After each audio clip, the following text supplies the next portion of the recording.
Good morning also from my side. We would like to welcome you to our annual business German-Hungarian Business Day event. And you may know us. This is Arne, the president of the German-Hungarian Business Club and one of the managing directors of DialogUngarn.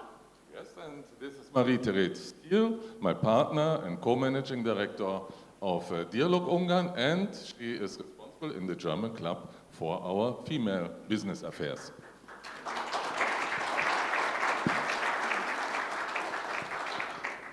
We have not practiced this before, so we do a stand-up comedy, basically. Exactly. We didn't prepare anything, but we think we are here among friends, and therefore it's not so important that everything is on the top. Welcome really in this community. Yes, as we have learned yesterday, we have already a business delegation here from Germany, and in one of our visits at Continest and also in the visit at Tigra, we have learned, and that's the same what we are practicing, friendship and the way we speak, talk and behave with each other is much more important than professionalism.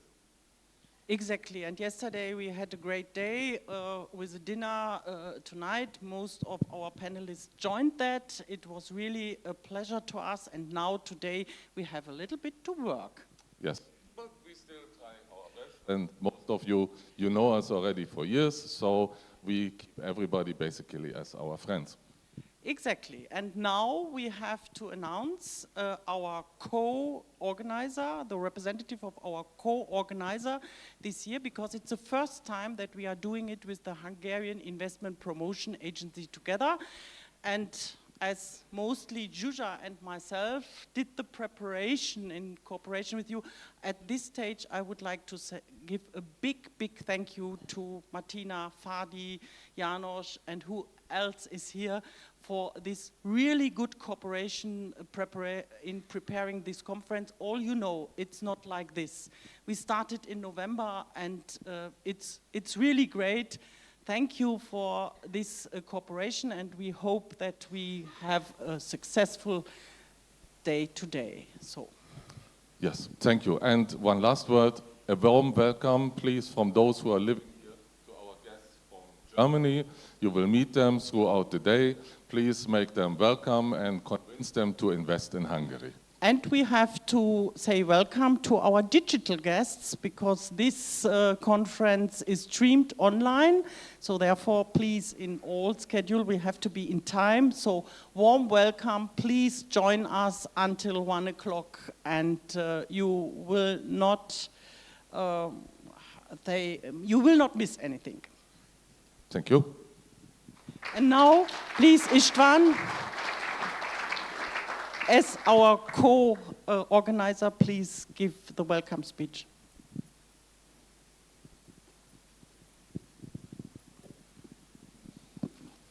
Good morning to all of you, Madam Minister Varga, Dr. Thiell, Mr. Gobert, ladies and gentlemen. It is a great honor to welcome you to the 4th German-Hungarian Business Day, co-organized with our institution, the Hungarian Investment Promotion Agency.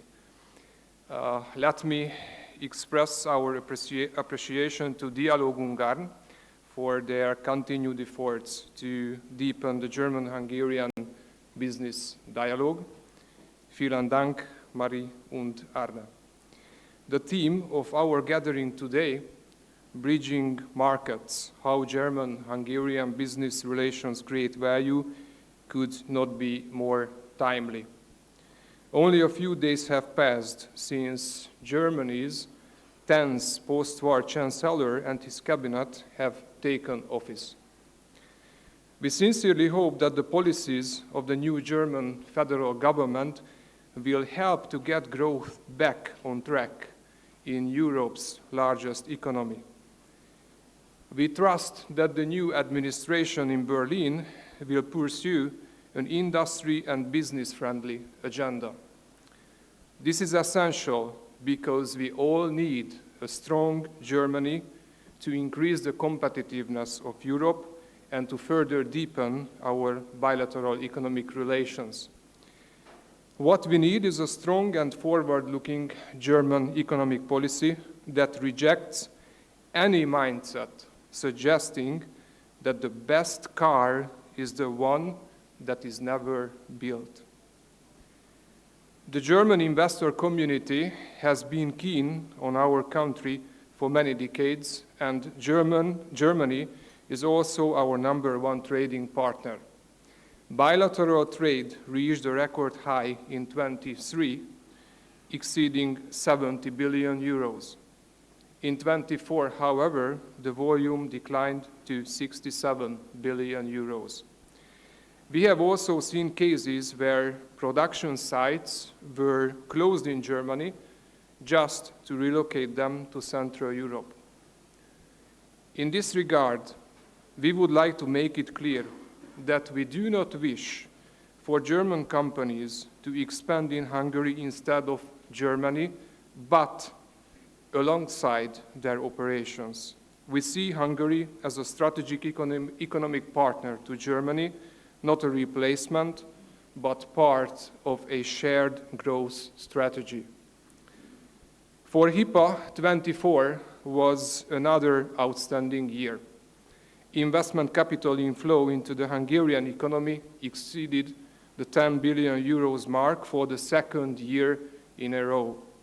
With German companies alone, we closed 10 major investment projects, making Germany the most active foreign investor of the year in terms of a number of new projects.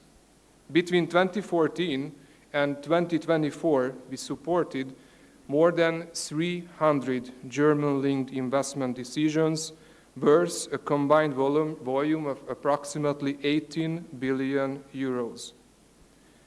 The role of German businesses in Hungary, in the Hungarian economy, is the best showcased by the fact that such companies make up the largest investor community in the country, accounting for 18% of the total FDI stock. Our economic cooperation spans virtually all sectors and has been strengthening year by year. For example, in the technology field, Evosoft expanded its research and development operation at its Budapest and Miskolc locations last year, creating dozens of new R&D jobs. In the medical industry, SCHOTT Hungary, a major player in the sector, inaugurated its new production hall in Lukácsháza.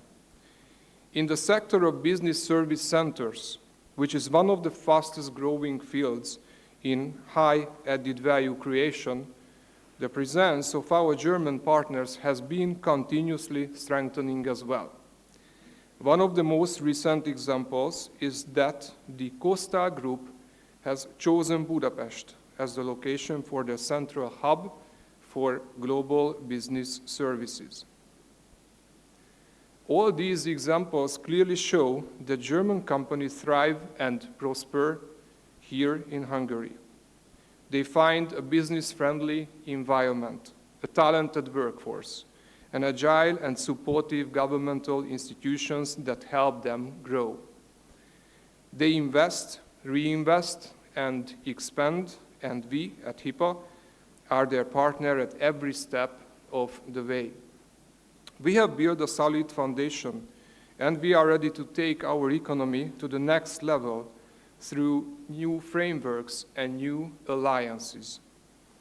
That is exactly our aim with the latest amendments to the non-refundable VIP cash subsidy system, a key pillar of our investment promotion toolset. We have placed innovation in the front and in the center of the system, and we are determined to do everything we can to support companies that are willing to move towards the highest value-added activities and build partnerships with local universities. Production is beyond any doubt crucial. and it remains the backbone of our economy. However, innovation must also be encouraged so that companies not only manufacture their products in Hungary, but also move up the value chain, build up their service activities, or conduct research and development. The new rules also encouraging larger foreign companies to register patents in Hungary. We also welcome new investments in all areas that are complementary to the existing strengths of the Hungarian economy. These include emerging sectors such as the health and biotech industries, as well as transformative technologies like artificial intelligence. Moreover, we continue to offer a wide range of incentives to deepen cooperation with Hungary's robust network of domestic suppliers, which has been one of the country's long-standing advantages in the eyes of investors. We also encourage our German partners to make full use of HIPAA's extensive supplier database, which brings together around 800 Hungarian suppliers across a wide range of sectors. Last but not least, we have recalibrated the geographical focus of our regional investment incentive schemes. We turn our attention to the southern regions, as this is where untapped potential still lies. From Békés to Baranya, there is still work to be done, and these regions still need new factories and larger manufacturing hubs. Ladies and gentlemen, German companies can continue to count on us throughout the legislative processes in Brussels, just as we have consistently stood up for the interest of the automotive industry in the past. We are open to cooperation across all sectors and firmly support every initiative that enhances competitiveness, while doing our utmost to prevent measures that would hinder it, both within and beyond our borders. Dear friends, let us continue to build a future where German precision and Hungarian agility work hand in hand, not just for the benefit of our two economies, but for the resilience and innovation of Europe as a whole. Thank you so much for your attention.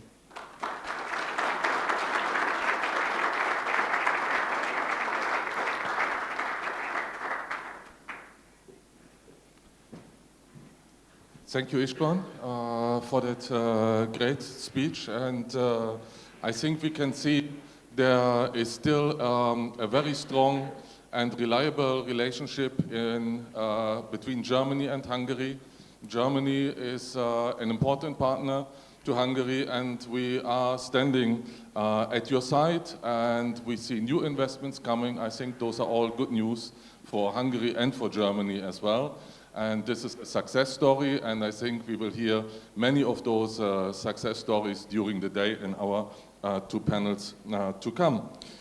Now I would like to welcome on the stage Dr. István Szászi, the representative of Bosch Group in Hungary and the Adriatic region, to give us his keynote speech. Welcome.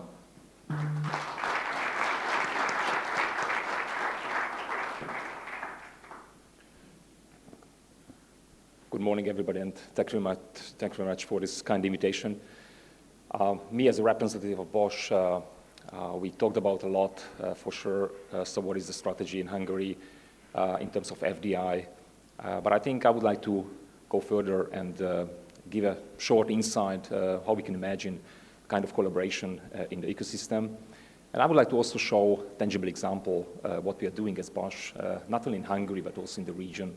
And encourage you as well, doesn't matter you are representing an SME or you are representing big companies, that how we can bring and merge the two worlds together just in order to have a good and very fruitful collaboration.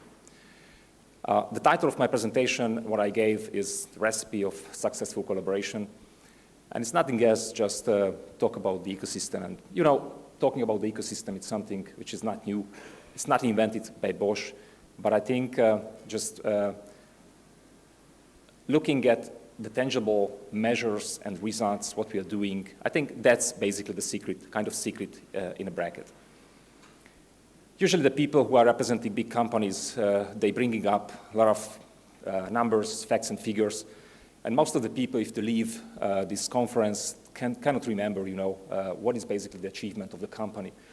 And for this reason, I thought that I do not show any big numbers because either you are knowing Bosch or you're not familiar with Bosch, doesn't matter.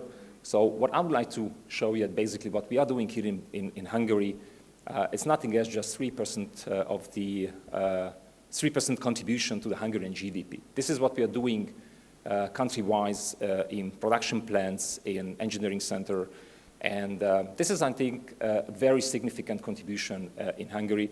We are proud of, and for sure, with that, we can also shape the Hungarian ecosystem. Doesn't matter which parties they are playing an important role, but basically, this is what we are doing, and we are sitting in the driver's seat, and we are trying to shape this collaboration. And for sure, you can see on the slide that we are the biggest industrial and well-known company in Hungary, and not only in Hungary, but also in Europe and also worldwide, who is the most innovative and the biggest automotive supplier in automotive value chain.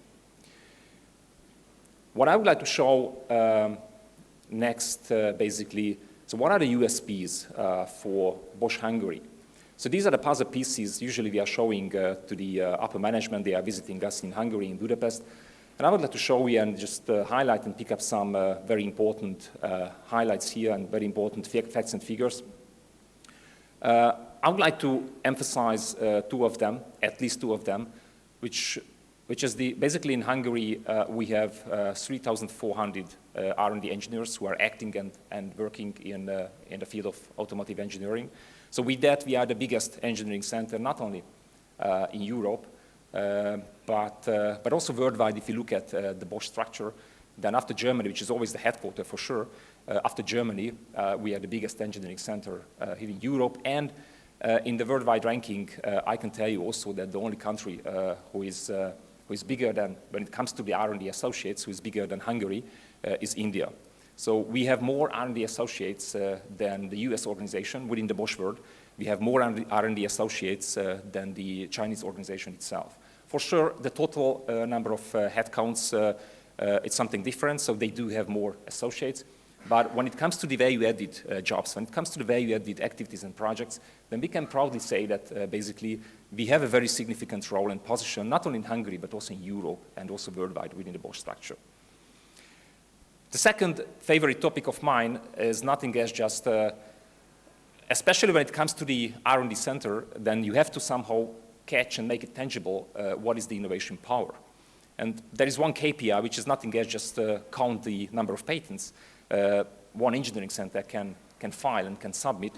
And I can proudly say that in Hungary, in Budapest, within the engineering center, 90% of the people are Hungarians, 10% coming from different nations.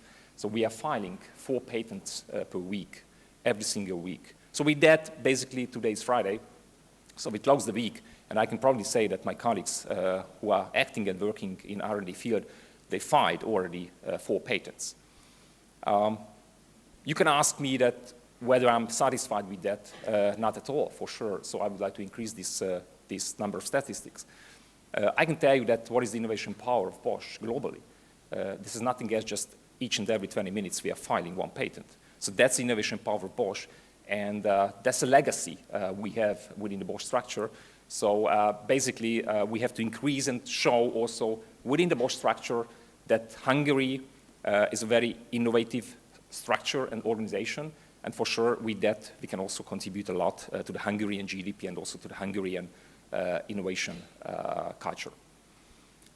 The rest of the puzzle pieces, proximity of the production plants is important, but this is something which is important within the Bosch structure and not necessarily for this publicum. Let me reflect a bit what was the growth in the last maybe 20 years. So there are different phases we can show here. So in the first phase, 20 years back, I started also working for Bosch 20 years back, or 21. So basically, we started, it's called extended workbench business model, that we got some work packages which we completed, and these were simulation tasks, these were software, hardware tasks and project works. And we could show basically that we are successful. So we have a good competencies, we can understand how the automotive business is working, and we could show basically that how successful we can contribute to the Bosch global structure.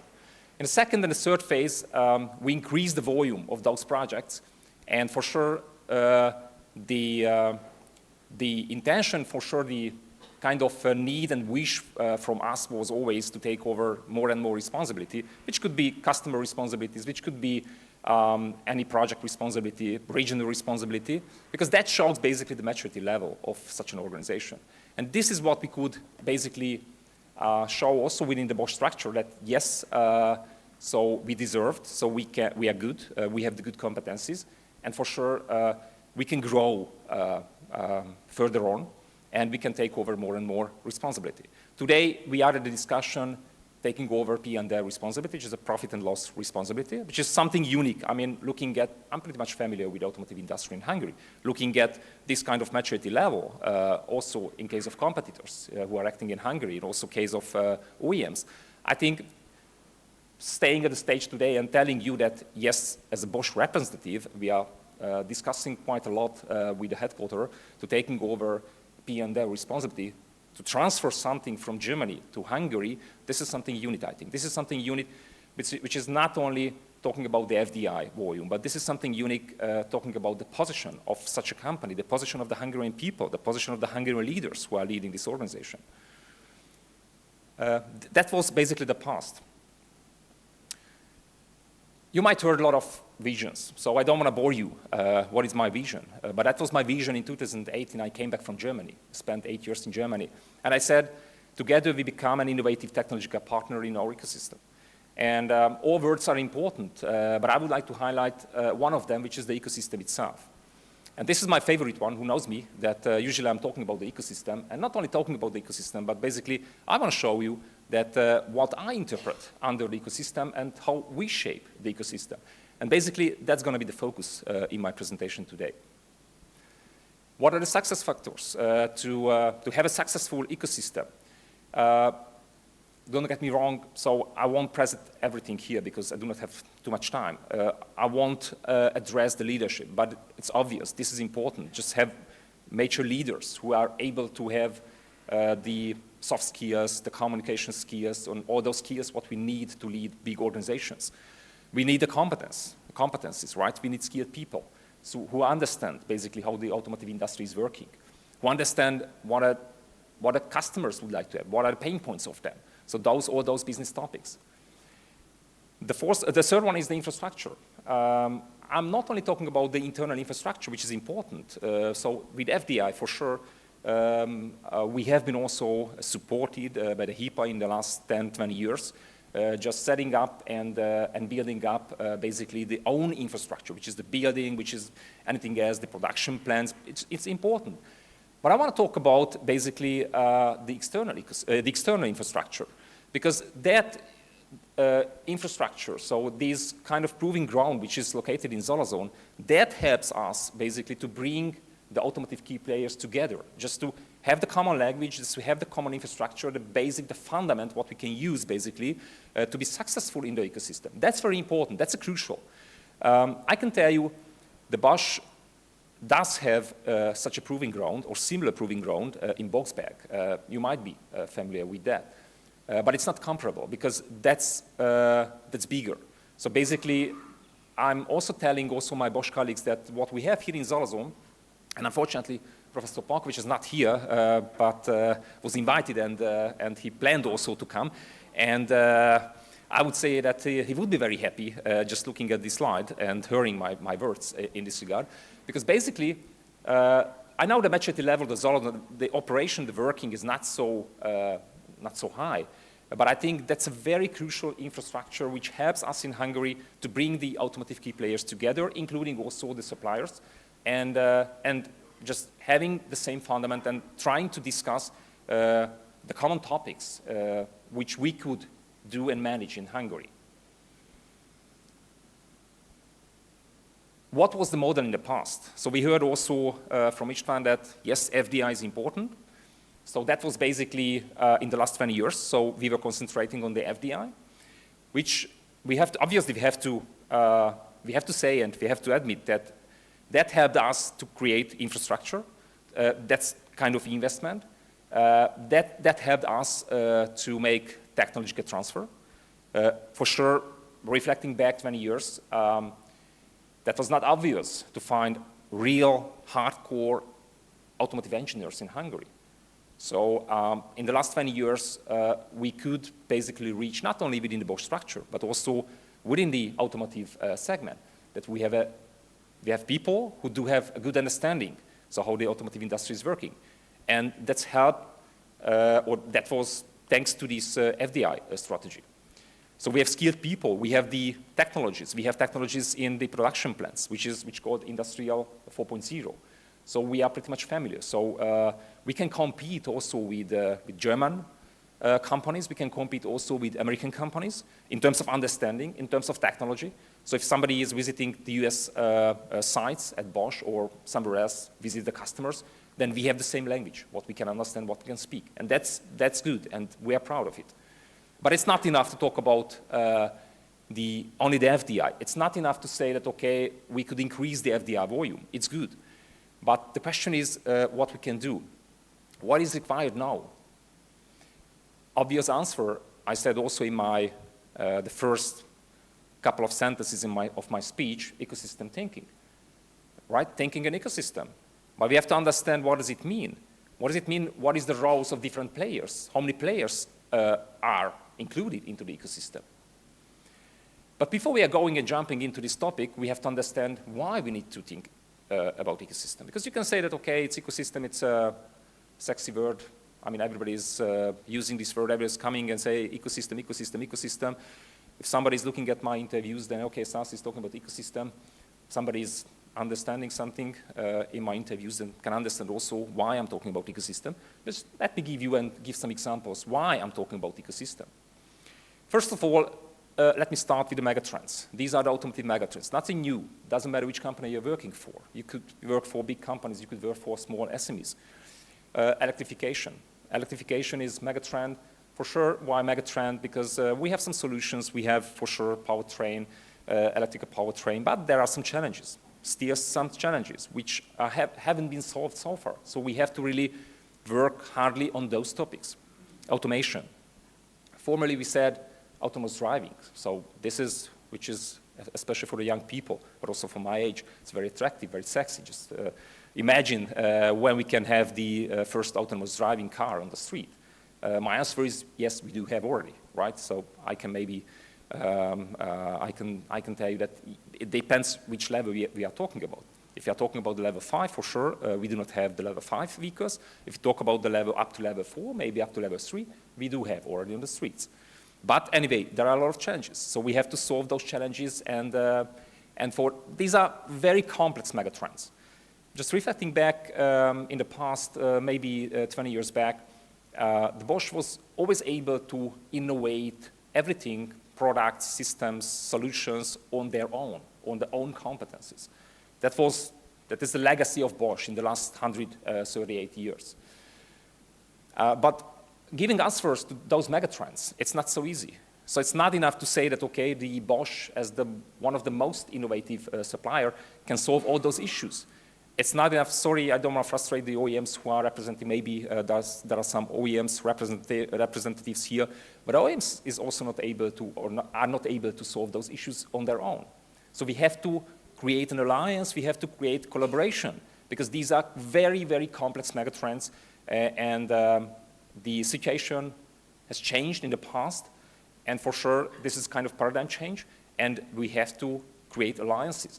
Connectivity and personalized mobility, similar to the previous topic. So this is, just to remember, the first answer is why we need to talk about ecosystem, why we need to have ecosystem, because we have very complex megatrends, and nobody on the planet alone, doesn't matter big giants or small companies, can answer those questions. Second one, Every single day, every single week, every single month, we are facing to those headlines. Automotive suppliers, OEMs, they're struggling. They have a lot of problems. Maybe they have to close production plants, production sites. They have to decrease the number of associates in R&D. That's a big issue. It's not something like a crisis. It's going down, and after a couple of while, maybe a couple of months, couple of years, it's going up. So this is something I'm just phrasing in a way, in one sentence, the automotive industry does have productivity issue. So we have too much capacity in the automotive industry, and currently, less projects. But anyway, if we would have the same project volume, then still we would have capacity issue, or we call it productivity issue. That's basically the root cause. That's basically the root cause why the automotive industry, all players, there's no difference between OEMs and suppliers. The only difference is maybe that somebody does have a bigger issue and trouble, and somebody has less. That's the only difference.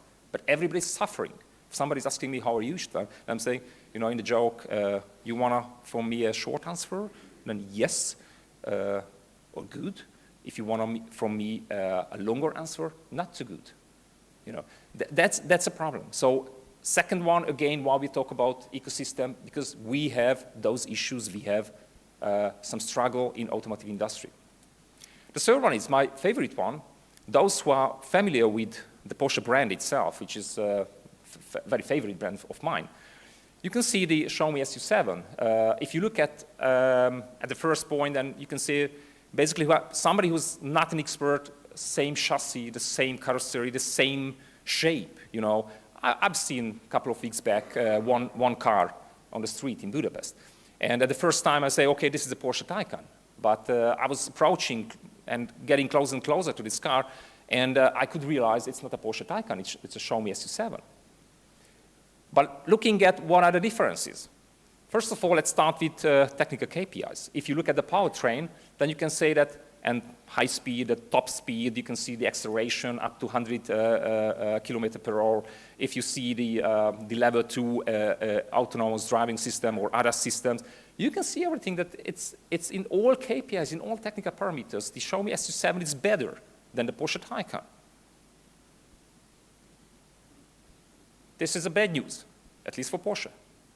The second bad news for Porsche, that the Porsche cost is roughly 200,000 euro, and the Show Me SU7 is 1/5, less than 40,000 euro. For the same car, I mean same car, in terms of the bit better performance, bit better technical KPIs. And the third one is the total volume, sales volume in 2023 was, in case of Porsche, 40,000 units. In case of Show Me SU7, in the first 24 hours, that was more than 80,000. That's a big difference. That makes a difference between the suppliers and between the OEMs. And that's a huge challenge. And that's why we need to talk about ecosystem. Again, just remember, we have megatrends, we have some struggle, some productivity issues, and we have this pressure. We call it China pressure. That's the current situation. And in the last 20 years in Europe, we said, Europe is innovative, China is fast, right? That was always the narrative. It's not true any longer. China is innovative and fast. Europe is still innovative, but sometimes we are learning from China how they can innovate. You can remember what I said, what is the innovation power of Bosch? Each and every 20 minutes we are submitting. What is the innovation power of BYD?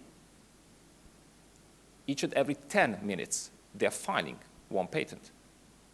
That's China speed, that's China pressure. So we have to talk about ecosystem. Question is how? You might be familiar with the MIT REAP model, which is REAP stands for Regional Entrepreneurship Acceleration Program. Very famous model. They are defining the ecosystem in a way that we need 5 players, 5 parties in the ecosystem. You can see more bubbles, but doesn't matter. End of the day, we are landing on level 5. So basically, we need the big corporates. Bosch is belonging to that. We need the SMEs, we can say also startup companies. We need venture capitals. We need the government itself, who is a very important player.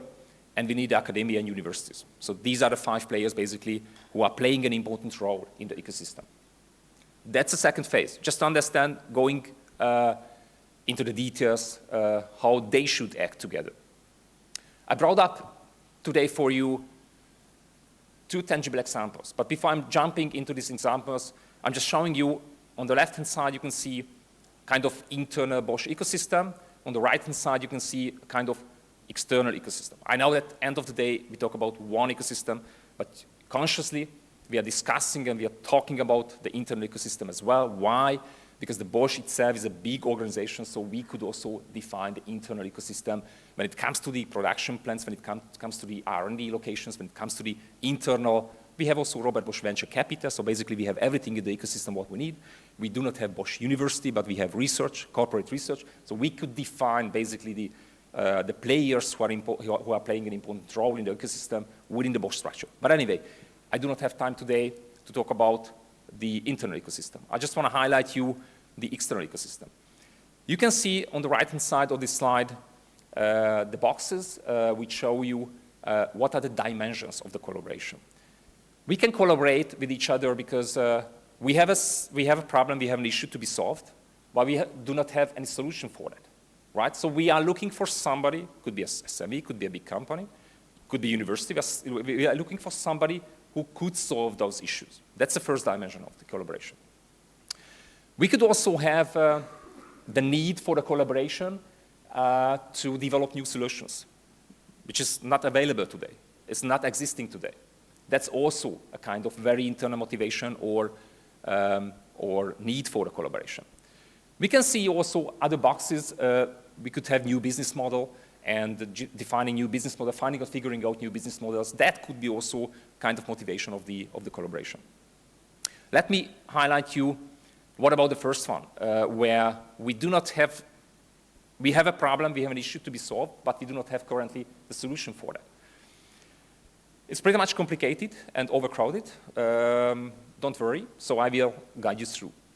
First of all, that's a real tangible example. It's not a theoretical example. It's nothing that you say, okay, I'm just trying to figuring out something for this event. It's a very tangible example. In Hoffmann, in the plant, which is not only Europe, but within the Bosch world, the biggest automotive electronic production plant, more than 5,000 associates, roughly 2 billion euro turnover revenue. So we have a problem because next to this plant, we have also a logistics center. And they are receiving a huge volume of packaging with components, with electronic components, with raw material, with anything else. And you can imagine it's a hard work to unpackage these boxes because human associates, I mean, they are doing right now. And it's time-consuming, it's not so productive, not so efficient. So we come to the idea we would need a kind of robot which helps us automatically to unpackage those boxes. But on the market, there is no solution available.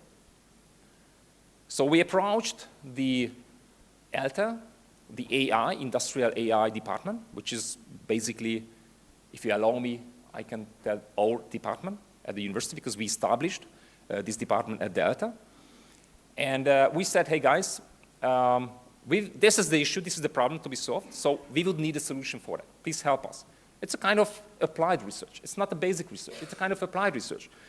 But together with the Budapest guys, AI experts, guys who are pretty much familiar also in Hoffmann, also in Budapest, in those logistic issues or unpackaging, I call it unpackaging issues, they approached the ELTA and said, hey, together with them, let's develop a common solution for that. Now I can tell you we are in the prototype phase. It's not a commercial off-the-shelf product because solution is not existing, as I was mentioning.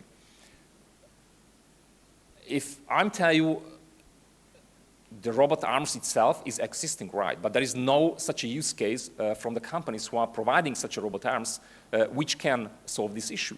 The software itself, I can tell you also, yeah, AI software, because you have to somehow, based on video camera pictures and images, recognize, so what about the box, what is the shape of the box, what is the size of the box. What about, I mean, just to cut and somehow open it up, but cutting, you know, the paper itself, not damaging the content of this box. So there are some issues where we have to use AI, we have to use image processing, we have to use some very special solutions in this manner. Again, just relying on universities, relying on their competencies is very important, because alone, again, remember, you can't solve really all issues. You need partners for that. And this is one example, one particular example, why we are using for sure, not only ELTE, but there are good collaboration, close collaboration with other universities, why we are using and relying on those partnership. Second example seems to be a bit complicated, but that leads us to Maklar, which is the plant dealing with automotive steering within the Bosch structure. So the guys, if somebody is familiar in production field, the predictive maintenance is something which is crucial. So let's imagine, especially in this, in German we say Taktzeit, you know, looking at, you know, how fast you have to produce basically your products. So looking at the production line itself, how many production cells you have within one production line, and what is basically the synchronization of those cells. It's very, very crucial in terms of productivity, in terms of efficiency, you know, that if something happens with one production cell within the production line, then that could be trouble in terms of output, in terms of, you know, efficiency. So you have to have a predictive maintenance. You have to really know prior to the failure of the production cell when this failure could happen and what could be the consequence of that.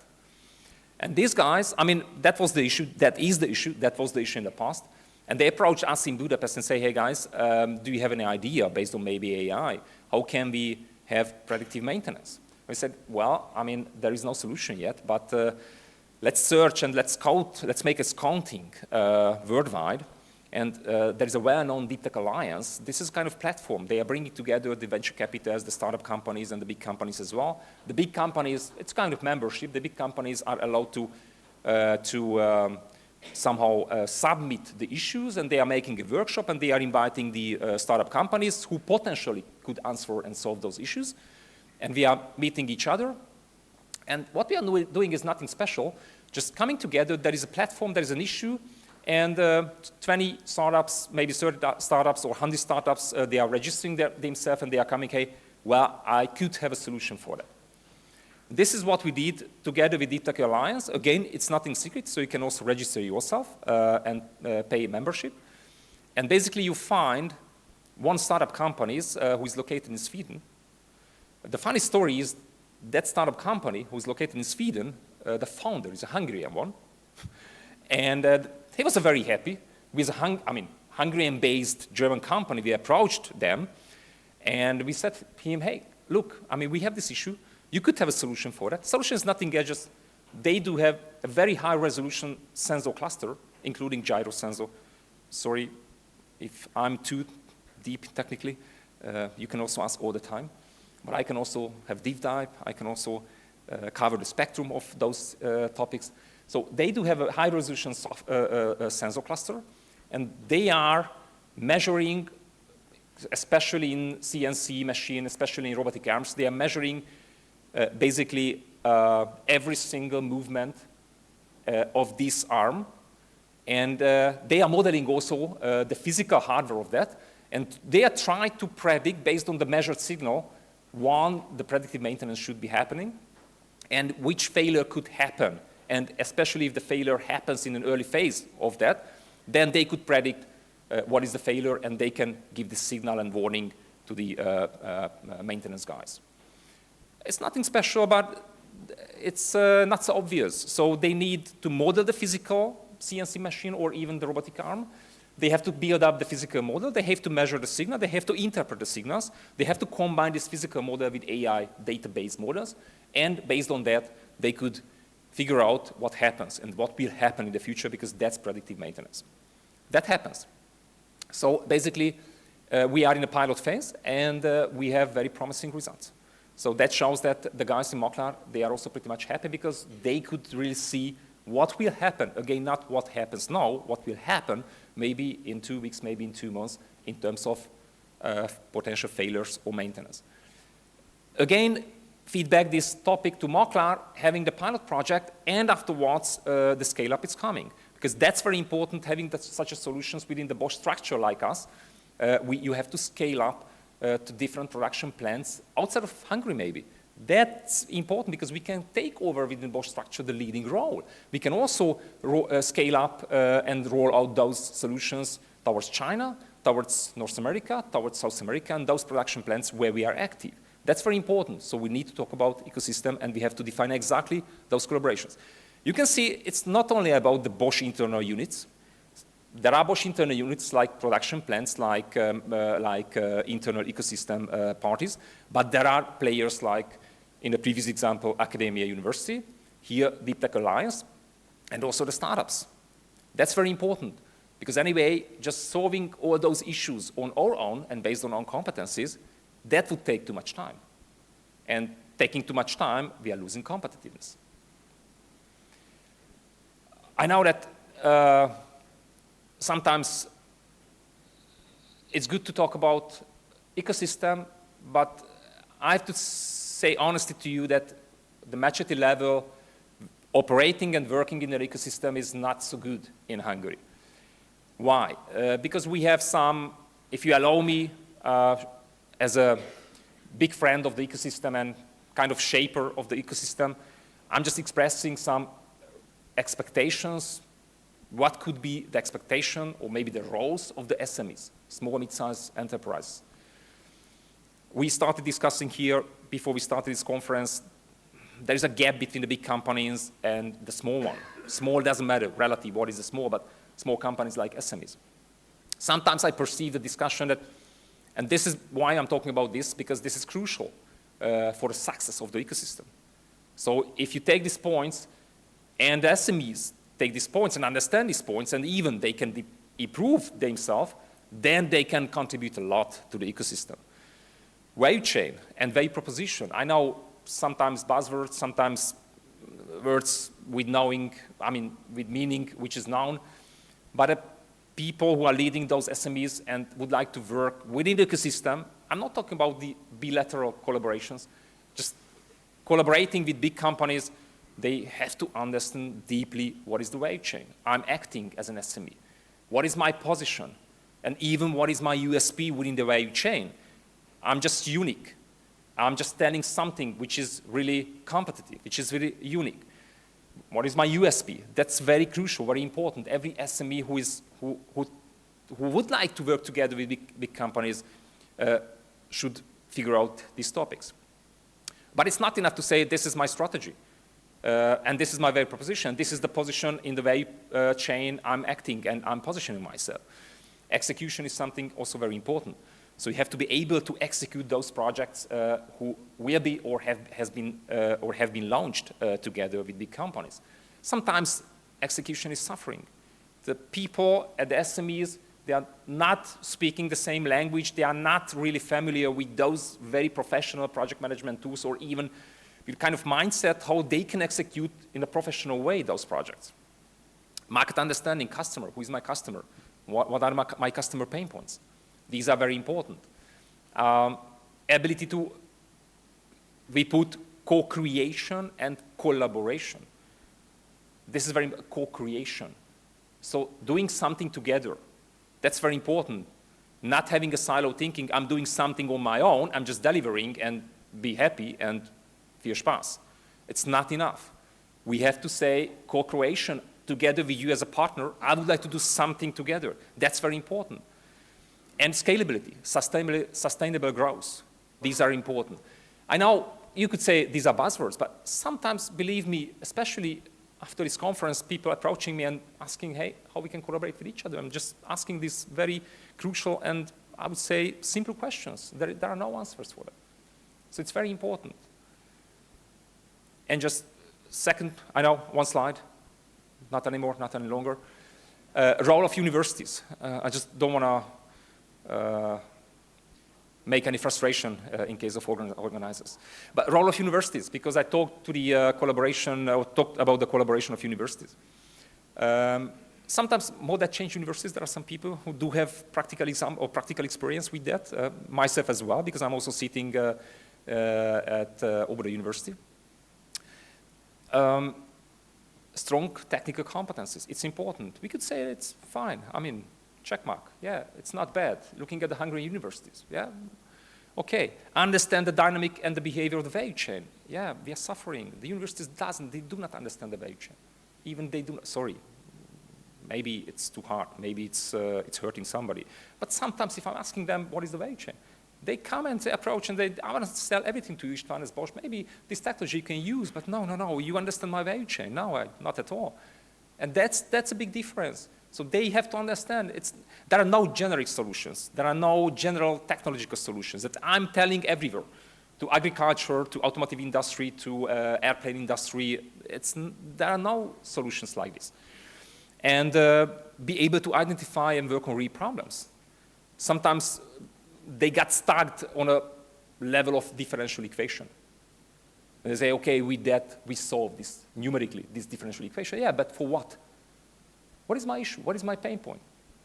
Do not have any clue, but obviously you could have this solution. No. If you don't understand my issue, my pain points, then you cannot be successful. Business mindset.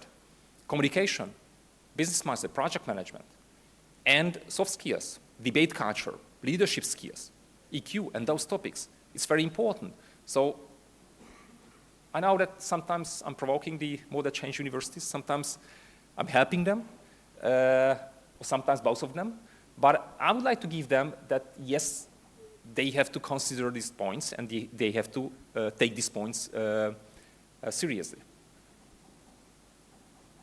Thank you very much for your attention.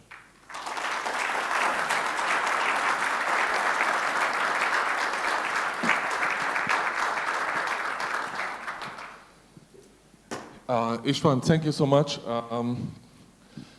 In one of my former engagements, we always had the saying, think straight, talk straight, and you put the finger in some, how should I say it, in some really deep wounds. But that's the only way. That's the only way to go forward. That's the only way to understand where we have the problems. Also in the, let's say, German automotive industry, if you see those numbers, you have to think about what you're doing. So I think that was a very great speech. It should give us a lot of input for the discussions coming. Also during, we are in panel number 1, the power of SME-Corporate collaboration in manufacturing.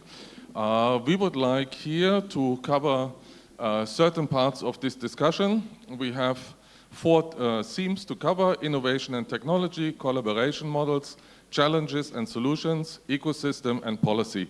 And hopefully we will have a future outlook, what would be the future of SME collaborations. To cover those challenging questions in 45 minutes, time is already ticking, I think. We have invited 4 excellent panelists here today with us to cover the biggest possible variety of views to the topic. I would like to introduce to you Vidor Kis-Márton, CEO and co-owner of Continest Technologies, Dr. Andrea Horváth, representative of the Automotive Cluster Debrecen, Markus M. Hoffmann, Chief Sales Officer of the Werap Group, and Gergő Elek, Managing Director of Deufol, Hungary. I think the best would be if everyone gives a very short, brief introduction of themselves and their company and what exactly your company or your organization is doing in 2 or 3 sentences. I would like to start with you, Vidor. Thank you very much, Arne. Good morning, everyone. So as you mentioned, I'm the co-founder, co-owner, and CEO of Continest Technologies. We are a Székesfehérvár-based engineering and manufacturing company working with quite a few people. I see more and more familiar faces in the audience. Basically what we do is very special, very simple, and very unique at the same time. We fold containers due to our patented technology, meaning that we are decreasing 80% of the volume whenever the containers have to be repositioned.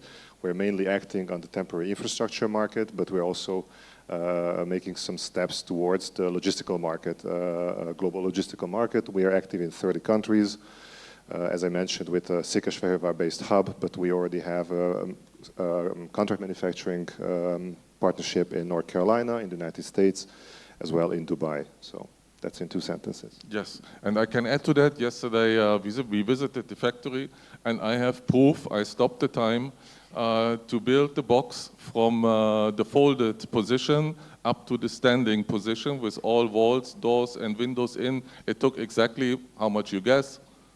1 minute and 58 seconds. So that's really impressive, Vidor. We usually market it 3 to 5 minutes, but usually it's under that. So yeah, thank you. I have proof.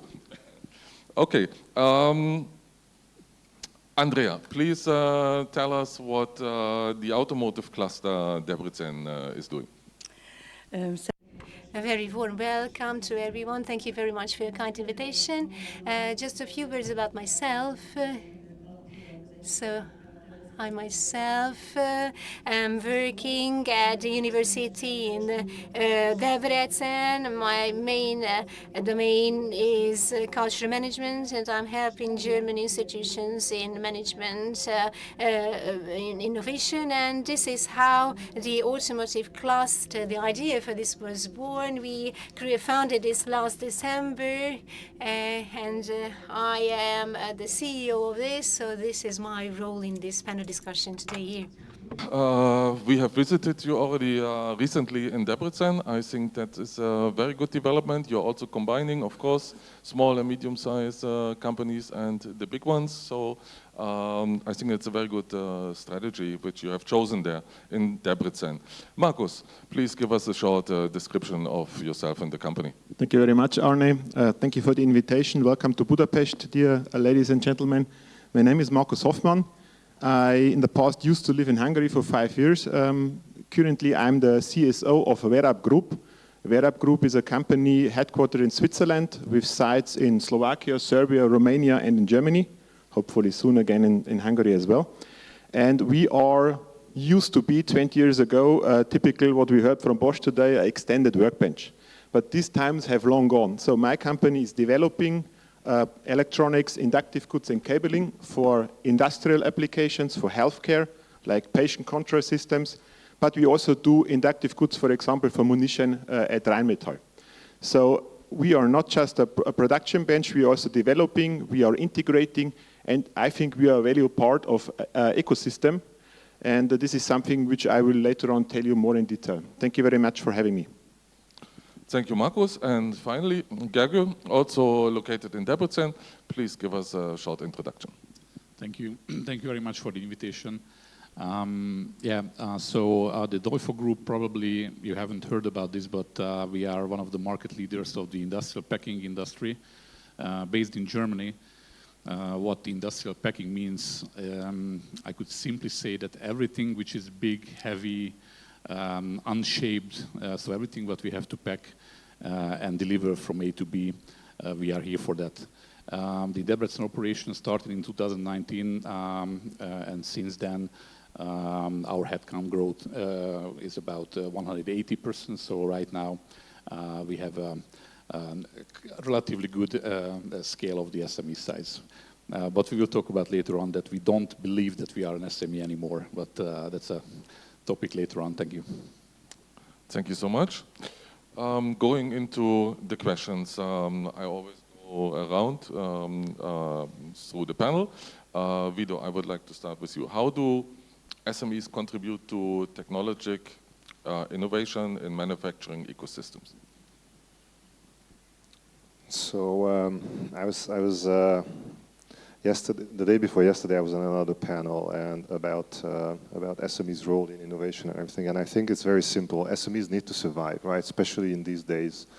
And we, not so long ago, we were still a startup. Now I'm still getting used to the terminology of SME, but we are now 100 people, employing 100 people, and had a turnover around 10 million euros. So probably we are not in a startup anymore. Basically, the added value from our part is agility. First of all, like how fast we can address the requirements of the corporations. And when we talk about corporations, I think also government, right? Because in our case, we are active in the defense industry and civilian protection. So how agile you can address the request of the end user, of the customer. And this is coming from the need that you need to stay alive, you need to progress, you need to generate new added value, because otherwise you're being left behind. And this is specifically true for us. We are building containers, it's not rocket science, right? That being said, when we were in the US 2022, in the largest FDI event organized by the Commercial Service of the United States Embassy, we actually won the clean tech technology panel because of the integration capability into containerized solutions. So it's about, you know, thinking out of the box. We building boxes, but thinking out of the box and being very agile and being very responsive. That's I think the highest added value. And large organizations like Bosch or Rheinmetall or any of the big players on the market, they need this because they on their own, they're not very agile because of the corporate structure that they have, but this is something that we can bring to the table, and we actually do on a daily basis. It can be also counterproductive because sometimes you get taken away by the enthusiasm, and then you need to calm down yourself and start thinking about margins and operational profit and all that. But yeah, agility, I think it's one of the high added values from our side to the corporate sector. Yes, I think, I mean, you said it, you are producing boxes. That is generally, you know, nothing really new, but only the innovation part made you successful. True. I mean, we broke a mold that was functioning perfectly for 60 years, right? So we disrupted this industry quite interestingly. Although I have an economics background and my business partner has a communication background, so it doesn't really mean that we are supposed to be in this industry, but yeah, the innovation part that we actually acquired from the Netherlands, and this is an interesting Hungarian story, that this is not a Hungarian innovation that was taken to Germany, for example, or to the Netherlands and became a global success story, but it's the other way around. This is a Dutch innovation which was brought to Hungary, and now we are expanding it globally. But innovation in its own, it's not enough. Like even the patent, it's not enough. We are being asked, okay, are we patented? Yes, we are patented in 90 countries. We spent 4 years and 200,000 euros on our patents, and we're still being copied from China, from Germany, and from the Netherlands.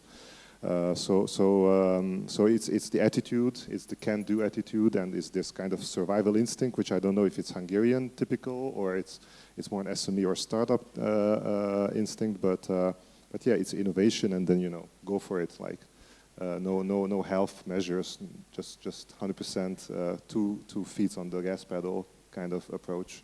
Yeah, and basically innovation today is history tomorrow, right? So you always have to rethink your position. The same what we heard before from Bosch. You have to be faster than the competition with new ideas. Well, faster and better. All right. So I'm always saying that for us, the real protection is the quality of the product, the quality of the service, and the speed of market penetration. Patents are like, I'm not going to be able to sue anybody in China, right? I'm still a Hungarian SME, so how am I going to enforce any patent infringement on my patent? Nobody will give a shit, excuse my French. But if I produce the best product, if I deliver the best service, and I keep continuously innovating, that's my protection. And the other thing I didn't mention is that we are very consciously a vertically integrated organization, meaning that we have in-house engineering, in-house prototyping, in-house small scale and large scale manufacturing. So when somebody comes to us with a problem, we tell them, okay, tell us what you need and we'll translate it for you. We'll put it in a modular infrastructure language and give you the most optimal result, optimal from technical point of view and from quality point of view as well. So I think this is the mindset that you need. Like we talk about ecosystems, you need to come with solutions. Nobody's interested in products or services on their own.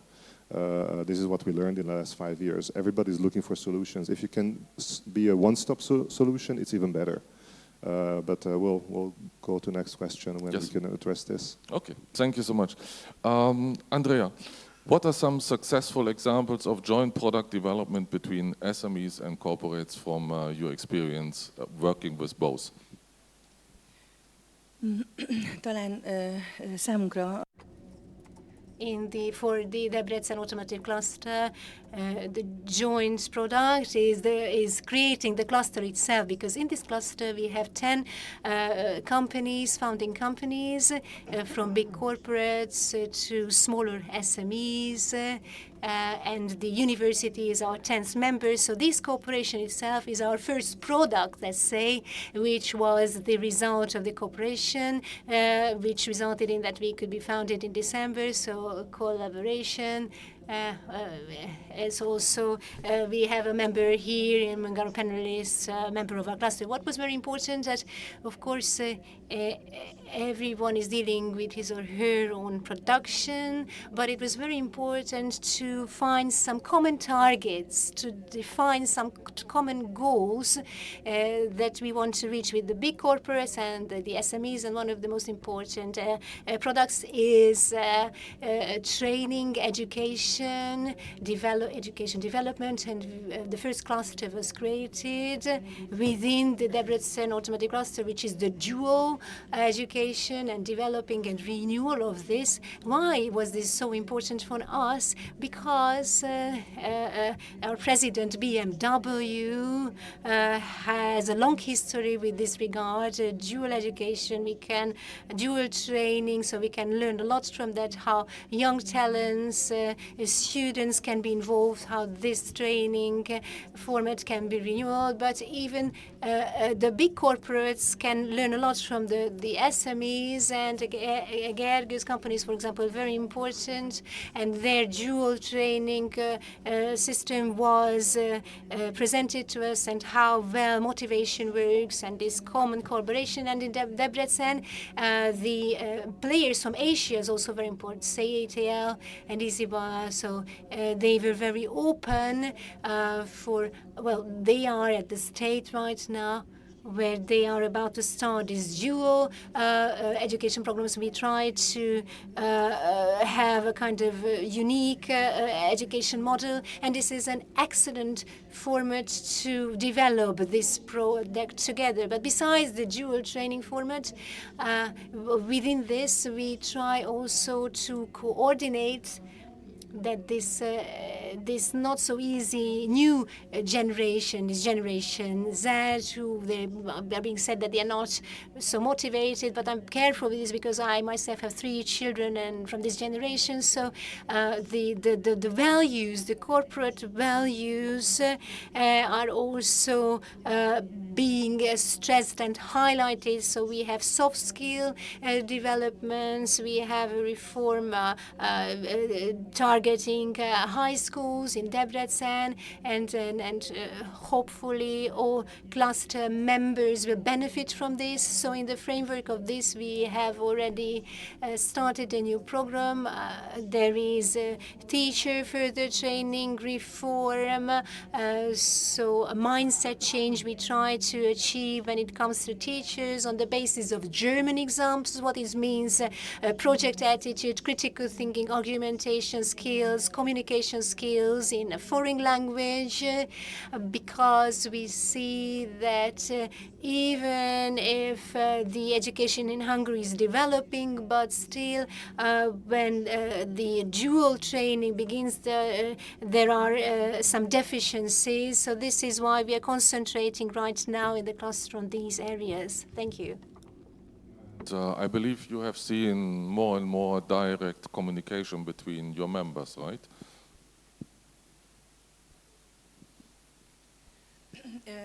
Yes, exactly. Yes, exactly. Yes, there is intensive working going on in the cluster. Each month there are meetings, cooperations, and I will tell you more about this, that there are really the basis of common interests, like transport, coordinating, harmonizing transport in Debrecen is one of the main issues that we are focusing on, or within an industry park the given company. So for employees, the buses, the trains, and so on, that there would be joint buses, for example, for an industrial park for all the employees working at these companies and not separate. So we are working on the development of different products. That's a great example how also, let's say, local government can help communication and developments between the companies. Thank you for the description. Markus, how can corporates create a culture that welcomes external innovation from SMEs? First of all, let me say, I think it's never a one-way road.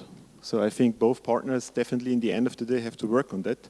And if I address the big corporates, then my wish for the future would be that we go away from the I win, you lose mentality like we had it a long time ago. So during, let's say before COVID, this mentality disappeared because everybody needs each other. Otherwise, like Bosch also mentioned, you cannot grow if you not have the ecosystem. But what I see nowadays in certain sectors, not in every sector, but in certain sectors, that as business is going down at the moment, everybody trying to ramp up their walls again in the ecosystem. And I think that's wrong. We always should try to have a way of connectivity in the market. That's the one side. And the second for the big corporates is we should also overcome the not designed here mentality or the not designed here syndrome, which we faced in the past. So I work as a company where we do not have own products. But it doesn't necessarily mean that we don't have expertise. And if I approach a new customer, then I always have the barrier that especially quality engineers, test engineers, other engineers, they have done it the same way the last 20 years, and they are afraid that business is going away from them, that their business unit getting smaller, the headcount getting smaller. And this is something which is also not good in the end of the day for the corporation. Because a company like ours, we can help you a lot. So if we do business in healthcare, we do business in railway, in civil avionics, in military, I often have seen it that things we found out in military also helped the civil avionics company. So this is something I think we should more find a way to have connectivity. But, and as I mentioned, it's not a one-way road. We as SMEs, so my company is a revenue of 70 million euros and 300 people. According to German standards, we call ourselves still a SME, but we need to be more agile. So I see a lot of complaints from SMEs that, oh, I cannot play with the big guys, they don't let me in, I don't see how can I enter that kind of business. But first of all, we always need to find out, is there any pain at the customer? So whether it's growth or it's problems. And if we find out together with the customer by asking him, what is the problem you have? How can I help you to solve that? This is proactivity and agility which they need. So we cannot expect that the big guys turn to us and ask us for a favor. We need to address them. And if the corporates overcome the I do everything by myself, and if the SME overcome the I did it the same way the last 20 years, then I think that will work out. So again, it's not a one-way road. Thank you, Markus. So openness and communication, the keywords, I would say, right? Like always in life. So I always tell my sales guys, people buy from people. So not corporates buy from corporates, people buy from people. And we are in an industry where margin is not that big. So, but that's the nature of our business. But I'm pretty sure that a couple of percentage in price differences you can overcome by a good, reliable collaboration.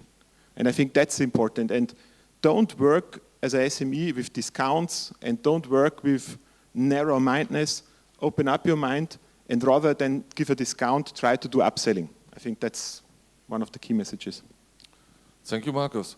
Gergő, you are long established in Debrecen already. What infrastructure, from your point of view, is needed to support cross-sector and cross-border SME corporate alliances? Nice question, Arne. Thank you. I, was thinking about, and I mentioned already to you that if we see the definition of SMEs, I think small doesn't help us, you know, because it helps that we are small and not good enough. And I think that's the first thing what you have to forget. It might be that you are small in terms of headcount, in terms of, I don't know, sales, in terms of area what you have, but you have to be big enough, you know, to think about the way how the big players are thinking. And that was one of the biggest challenge and achievement what we have done in the last 5 years, to understand the needs of the customer and to step up proactively, as you mentioned. The good thing is that within our internal network, the key word right now is that the data is the new currency. And therefore, we developed our own digital IT solution to support the supply chain information flow for our customers. So one thing is that how you pack a good, how you pack a big machine. That's kind of a skill what you need to have, no doubt about that. But beyond that, you need to make sure that you have the data in your hand, you know the actual situation, you know where the goods are, in what conditions, because that is giving some kind of confidence for the customers. So from first day on, we have used our own digital solutions in order to make sure that we know everything what the customers may not know. And this is a key factor to be successful for the future. We believe so. Let me also mention that the standardization and the engineering way of thinking is also important part of the story. So when we make a packaging in Debrecen, you can be sure that this is the same way of packaging what other Deufol location is doing, no matter where they are. That helps us, you know, to be better, to be effective, and that also helps our customers to understand that the way how we pack will be exactly the same wherever they are. We also need to follow certain legislations in terms of IPPC standards and so on. So we need to follow those regulations as well. So I think those are the key areas what we realized at the very beginning. I think that's one additionally very important topic you just mentioned, keeping up the standards and the quality. Yeah, I agree. Just imagine when we are talking about a heavy machinery that usually costs a hell of money. That is the value of the customer, and they would like to see that the product will arrive in one piece, in a good condition. So our job is very crucial for the customer because, you know, to deliver a 40 tons of machine from Europe to Asia or wherever it has to be delivered, that's not an easy task. So you can tell them that, okay, I'm an innovative and you know, I'm just going to cut down the cost and find alternative ways. But at the end of the day, this is their product, and probably this is also part of some other supply chain which are waiting for that product. So the quality and the standardization is crucial in our industry. Thank you so much.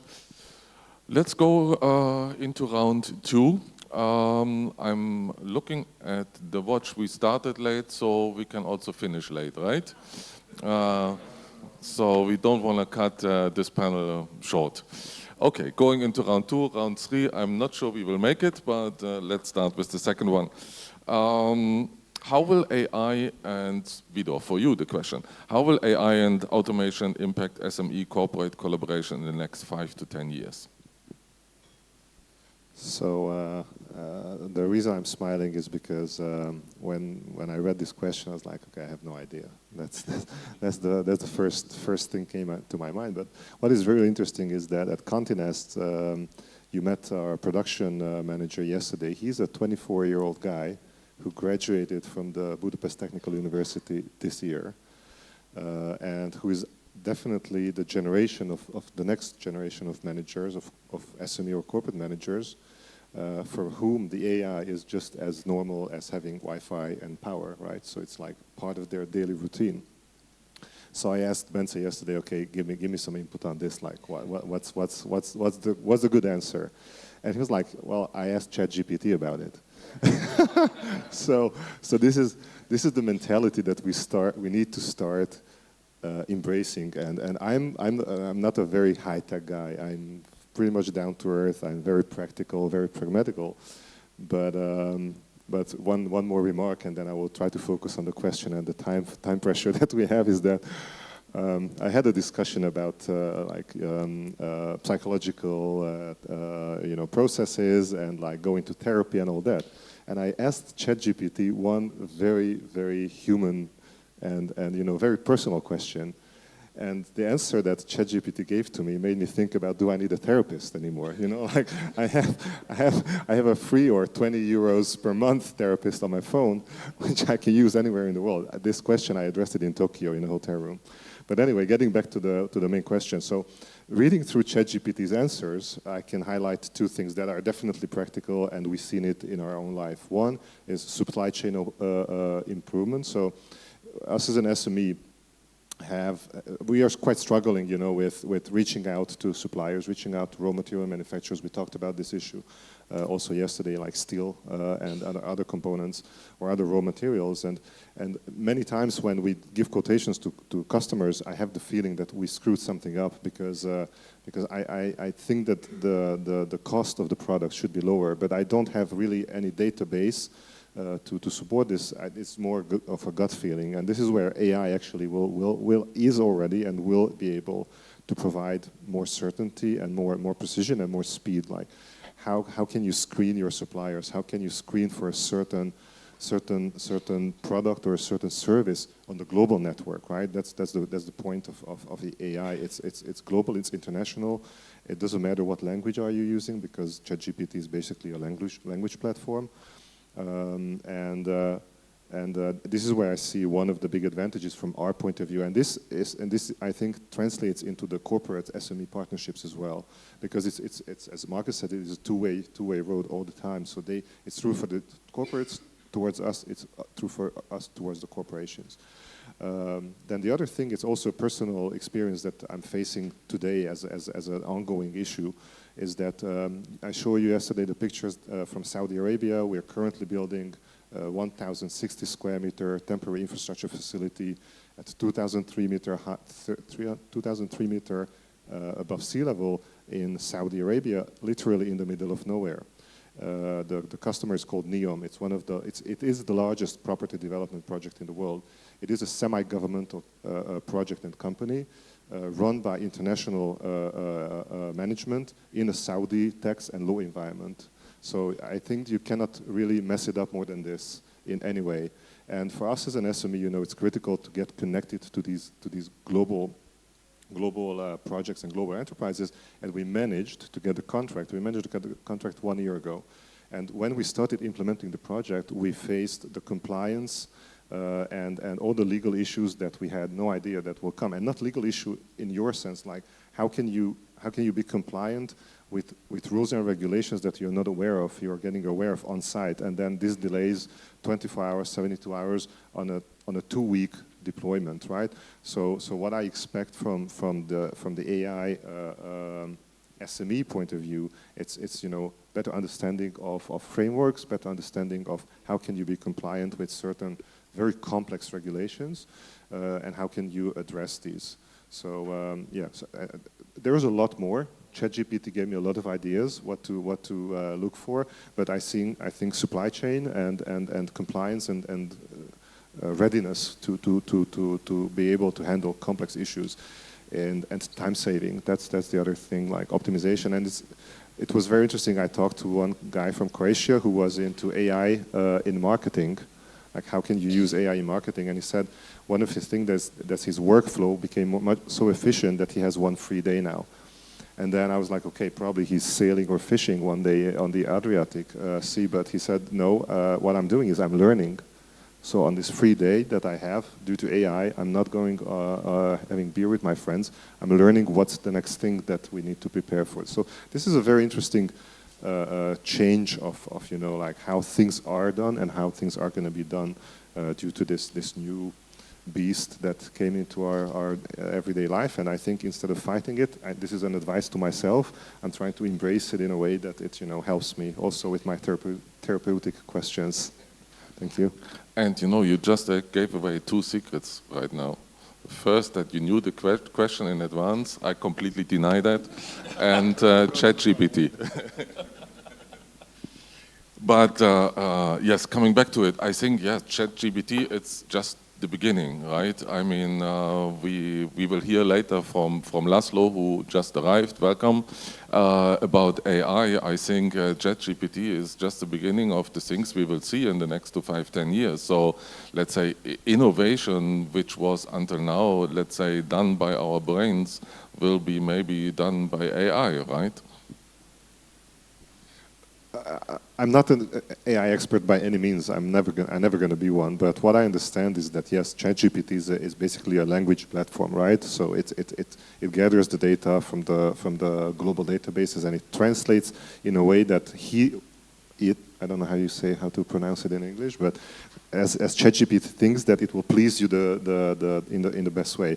But definitely this is just the surface, and we are learning new terms that are either scary or encouraging. I think they're more encouraging because, supply chain workspace or jobs in the supply chain industry probably will be affected by the AI. That's partially is treated as a fact already.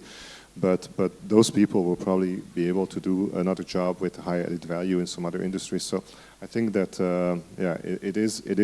it's just the beginning. It's definitely something that I need to learn a lot about if I want to keep up with the trend, especially if we're going to start competing with a 20-year new wave management. Yeah, maybe as a founder I don't need to compete with them, but somebody who is not in the position of a founder, then I think that's an issue that you need to really start learning a lot about what's next, what's coming next. Yeah, I fully agree. Andrea, coming back more to something traditional, what collaboration models work best from your point of view with the members of your organization? Supplier partnerships, joint ventures, incubators, or accelerators, or are all of them, let's say, different? Én most Márira nézek válaszolni. Yeah, I try to keep it short and simple, my answer. So, as I mentioned before, it is a prerequisite for the functioning of the cluster. Of course, we also use ChatGPT and other helps like this, but we have strategic partnerships as our basic founding stone. So, in these strategic partnerships, let me add to what Elek also said, that it is an important task of the cluster to strengthen SMEs and to give them this identification feeling that they are also big and they are also very important and play a significant role. And within the Debrecen cluster, SMEs are the most active members from the founding members of the cluster. And with this strategic partnership, we also want to show and enable that also. But otherwise, smaller companies have difficult possibilities meeting corporates, and cluster enables such meetings and enables this joint learning possibilities that even an OEM can learn from a smaller company, from an SME project mindset, which can be very beneficial for an OEM, and for corporates, they can show best practices for smaller companies concerning supply management and tendering processes, workshops, further trainings. So at certain strategic points we cooperate together, and it's really business for business mindset and mentality that we have in this cooperation. So the city is our important partner, but they are just an honorary member within the cluster, so they have no decision-making right. Precisely that the business actors can be really there for the rooms themselves. And concerning this cluster cooperation and transport, public transport transport and the airport, developing that, so expats. We try to harmonize their travel needs. That is also an important aspect for the cluster. And we also have the HR matters, and we also will have an HR cluster shortly, because we have a labor shortage problem and fluctuation problem, and it is important to talk about these issues, and it can lead to a further aspect of this cooperation. And then a third matter, which is important concerning a strategic cooperation in Debrecen, there are more and more foreign companies. Already now we have a lot, and more are coming, and we can learn a lot from each other, the intercultural aspects, how to integrate foreign employees in the corporate culture and into the city life, and this is also a common strategic interest. Thank you.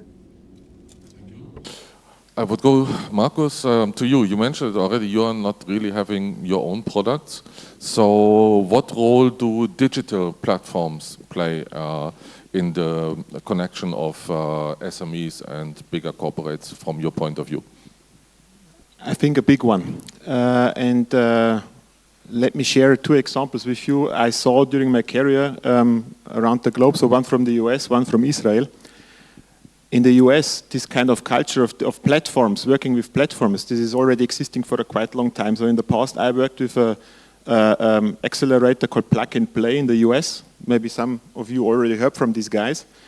PayPal, for example, they raised the first 5 cents through these guys. So Elon Musk is not talking about this nowadays anymore, but this was his start in Palo Alto. And these guys very early already set a digital footprint on that. So not these typical association meetings, which are important, but they really had a, let's say, quick and dirty approach, and also a win fast, lose fast approach. So give it a try, check out if it's working. If it's not working, push it away, try the next time. I think that is saving costs, and that also saving us from disappointment. And the other example I want to share is also something I was very impressed on. Today I heard that Hungarian companies also do this partially, but maybe some of you heard already from the Startup Nation Central in Tel Aviv. So these guys, they have a total different approach like we are used to have it in Europe.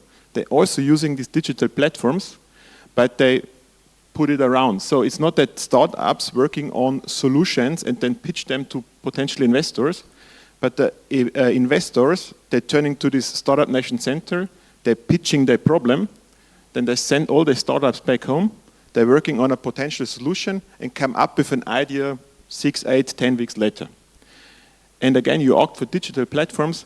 If we not try to combine all that stuff, that information, you said it today, data is the new currency, then we get lost, because our lives nowadays are much faster than in the past. So when I competed 10 years ago, then I competed with 1 or 2 companies. Nowadays, an RFQ or a benchmark is sent out in milliseconds, and hundreds of companies can participate.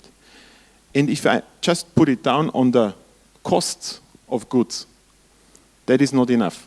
And that's why I think if you have a good digital platform, like the examples I mentioned, you're definitely in an advantage. I think that was very interesting information. Definitely, I'm sure not known for everyone, that those kind of platforms actually reverse the situation, that the problem is pitched and then the solution will be developed. I think that's very interesting. And I think that's maybe not something for every industry. So there is this, let's say, this conservative classical industries which might be not so open for that. But when you really step into consumer electronics or even on automotive solutions, the Chinese, by the way, they do it the same way. So the Chinese, they are very efficient. I lived 2 years in China, and I learned a lot from these guys. So we talked about this morning. So let's find the connectivity with these digital platforms. Not confrontation, not ideology, but yeah, moving on and find a common solution. Thank you, Markus. Because of time, last question. Gergő goes to you. If you would have one piece of advice to SMEs and or to the big corporations, how to cooperate better with each other, or even how to start the process? What would you give them? So you skipped one of the questions which I was preparing Which questions? for. I deny that. Okay.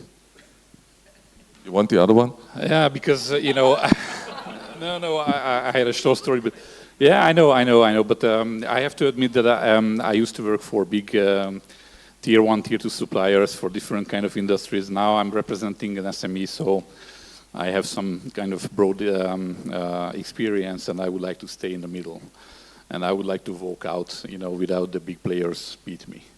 But anyhow, I believe the one advice I could give is to, you know, start real collaborations. And, you know, I would highlight real cooperations, because everybody's talking about for a long time. But when we are talking about and when we see the details, then there are a lot of things which could be improved, both from the SME side and both from the big player side. Just a couple of examples. I would like to mention one method. I was not the inventor of it, but I use it very frequently on a daily basis, called KISS method, which is keep it simple, stupid. And I raise simple questions to the SMEs, such as, are you ready for your financial planning for this year and for the next 3 years? If you don't have a financial planning, then how do you want to prepare the challenges ahead of you? But also on the other side, on the big players, 180 days payment terms. Come on, why do you want to do this? What is the benefit of doing this? This is just play with the numbers. It might help, you know, to impress your KPIs, like your working capital is in a better shape. But at the end of the day, this is extra cost for all of us.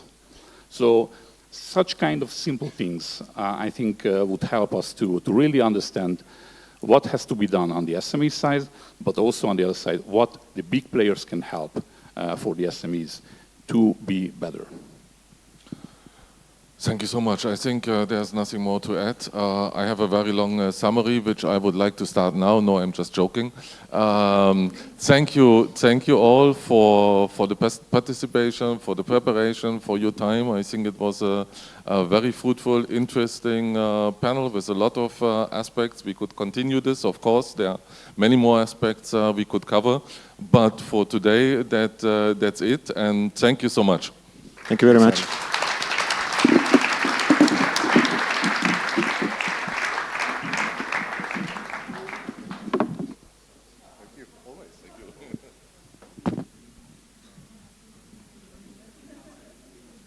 Kaffeepause.